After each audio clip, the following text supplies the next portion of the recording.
Ya estamos de regreso y está con nosotros Andrés Velázquez. Él es presidente y fundador de Mática, Laboratorio de Investigación de Delitos Informáticos. Y bueno, como siempre, un gusto tenerte aquí, mi querido Andrés. Muchas gracias, Mario. Gracias por la invitación. Oye, hoy estábamos preparando el programa temprano y veíamos el tema de China y el tema de Grecia. Y decía, bueno, vamos a buscar a Alberto Bello. Pero de pronto sale la noticia que en United, la compañía aérea, suspende todos sus vuelos, más de 3,000 vuelos, por fallas en sistemas. Y sigue la información y al rato es la Bolsa de Nueva York, por un problema de sistemas, no se dice qué, tiene que suspender operaciones durante un momento.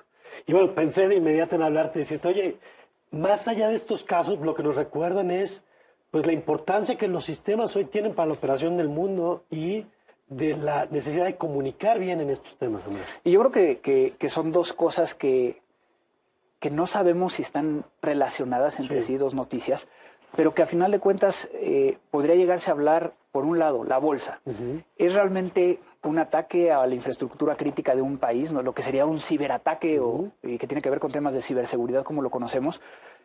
Pero el otro tiene más que ver con el negocio, porque no se veían afectados el hecho de que estuvieran tirando aviones, sino simplemente era el hecho de no poder llegar a utilizar los sistemas que esta empresa tan dependientemente usa. Es decir, no poder llegar a emitir, no poder llegar a vender, no poder llegar a saber en qué asiento te toca cuando estás llegando a hacer el check-in. Y entonces creo que de alguna manera todavía estamos en espera de saber quién lo pudo haber hecho, o incluso por ahí la tesis de pues simplemente fue un problema del sistema, se les cayó la red, ¿no? Pero yo creo que sí hay que poner atención en ello. Es un tema, lo platicábamos, que bueno, ha ido creciendo en la agenda. Alguna vez hemos comentado el tema de las guerras entre los países, sí, que es una vertiente que también se tiene que seguir estudiando, ¿no? Y lo que pasa es de que nos encanta poner la parte de cyber o ciber antes de todo, ¿no? Ciberguerra, ciberataque. Pero a final de cuentas, lo mismo puede llegar a suceder en una miscelánea donde a lo mejor no tenga electricidad ese día, ¿no? Puede llegar a haber una afectación hacia ese negocio. El gran problema es de que dependemos ahorita de tanta la tecnología que empieza a complicarse. Bancos, ¿no? Que hemos estado escuchando en los últimos meses, que han tenido afectaciones de que alguien, sin poner nombres, sin poner etiquetas, está vulnerando, está modificando bases de datos, o está modificando información y que le afecta ya sea al banco o a los cuentavientes, pero también lo vemos desde una perspectiva de lo que hace algunos años veíamos con Anonymous y los ataques, por ejemplo, a Sedena, a Marina, y que entonces habría que preguntarse cuáles de ellos sí son ataques, cuáles de ellos son más un tema de afectación por un tema mediático, que por ejemplo en estos dos casos que platicábamos particulares no lo estamos viendo. Ahorita nadie se ha brincado en las redes y decir nosotros lo hicimos o ahora es el primero, el siguiente va a ser este, y cómo va a repercutir esto principalmente en los Estados Unidos, conociendo que desde hace algunos años existe un cibersar, de cómo lo va a tomar el gobierno americano para decir nos están atacando, no nos están atacando, simplemente como muchas veces pasa, nadie dice nada y queda en el olvido. Queda en el olvido, pero para las compañías y para los gobiernos es central. Y creo que cada vez que platicamos te pregunto lo mismo. ¿Estamos preparados los gobiernos, las empresas, para responder a este entorno en el que hoy estamos viviendo? Yo creo que lo vincularía a la noticia que sucedió el lunes pasado. Y el lunes pasado hablábamos de una empresa italiana, Hacking Team, el cual se fuga cerca de 400 gigabytes de información, donde esta empresa vende software para poder llegar a intervenir. Y se encuentra que México y otros países están involucrados. El día lunes, todo el mundo se permaneció callado, simplemente decía, hubo un hackeo o hubo una intrusión, vamos a decirlo, y nadie decía exactamente qué. Yo creo que a este momento ya se empezó a encontrar, bueno, cuál fue el alcance, ¿qué sabemos hoy? ¿Qué sabemos?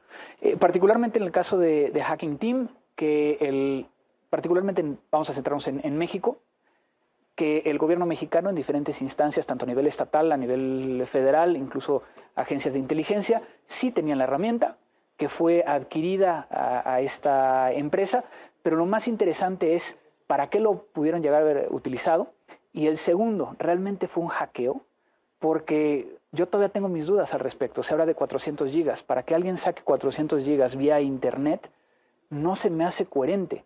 Yo creo que fue un tema más o de una persona interna que fugó información, o por el otro lado, el hecho de que les hayan robado una laptop o algo fuera de las instalaciones, y que fuera entonces la repercusión de todo esto, principalmente por el tipo de información que hay. O sea, no los hackearon, pero les robaron, más bien a mí me suena más a robo. Fue más físico. A mí me suena más a robo porque particularmente encontramos dentro de esos 400 gigas no solo todos los correos electrónicos de ciertos funcionarios, sino también contraseñas de ciertos funcionarios y información de clientes. Decías que un ataque a la bolsa es un ciberataque y que es una forma de afectar a la seguridad nacional, ¿no? ¿Cómo, yo no creo que el cibersar se quede de brazos cruzados ante algo así. Yo imagino que esto es un riesgo mayor y que la autoridad de seguridad estadounidense va a tener que intervenir en un caso así, ¿no? El tema es de que ya se tardaron. O sea, esto fue Pero no nos lo van a mañana. Contar, ¿no? No, yo creo que sí va a haber un acercamiento. Por lo pronto, las autoridades en Estados Unidos que están encargadas de esto tiene que ver un poco el servicio secreto, un poco el FBI y este cibersar, ¿no? Porque al final de cuentas estamos hablando de moneda, estamos hablando de temas cambiarios, estamos hablando de la misma bolsa per se, ¿no? Entonces, ¿qué vamos a ver? Yo creo que sí va a haber una declaración rápidamente, a lo mejor mañana, pasado mañana, pero a mí me interesa más el ver cómo esto afecta a la percepción de los Estados Unidos desde la perspectiva de que alguien que no saben si es de adentro o de afuera pudo llegar a detener una operación. Digo, ¿quién mejor que tú que me pueda llegar a decir qué tan fácil es poder llegar a cerrarlo? Bueno, es terrible. O sea, y te lo pregunto de otra manera, Alberto. ¿Qué implica, cuál es el mensaje en estos mercados que interpretan todo el tiempo el que la bolsa de Nueva York diga, aguántenos tantito, porque no podemos hacer operaciones? No, es una sensación de... O sea, en el centro financiero del mundo, que alguien tiene la capacidad de paralizarlo, es una sensación de vulnerabilidad absoluta. O sea, no lo voy a comparar con el 11 de septiembre porque hay muertes involucradas, pero es equivalente en términos de violación del espacio soberano, ¿no? O sea, que alguien pueda paralizar tu bolsa. Y ahí yo creo que no pueden llegar a decir el famoso se me cayó la red, porque no cae dentro de una autoridad como la bolsa de decir, híjole, ¿qué creen? Se me fue la luz, ¿no? Que nunca han tenido problemas, ¿no? Lo cierto es que también está la posibilidad de que dentro de la autoridad de toda la complejidad del sistema haya pasado algo extraño, ¿no? Sí, que aquí no podemos desestimar que fuera una falla interna. Exacto. Pero todos los que trabajamos con sistemas y con sabemos que fallan, ¿no? Que a veces pueden fallar. Pero aquí, Alberto, cuando tú manejas una crisis tienes dos opciones. Decir, fuimos nosotros, lo cual es una mala señal porque dirías, alguien hizo bien su trabajo, el sistema no es tan robusto, etcétera. Los sistemas que son redundantes, además, para que se caiga uno entre el otro, pues todos fallaron para que tengas que suspender. O dos, no fui yo, alguien me lo hizo. Y es terrible, y es ¿no? terrible también. No estás de acuerdo, yo se lo veo como algo, es como verle en el centro, en el corazón de su sistema económico, ¿no?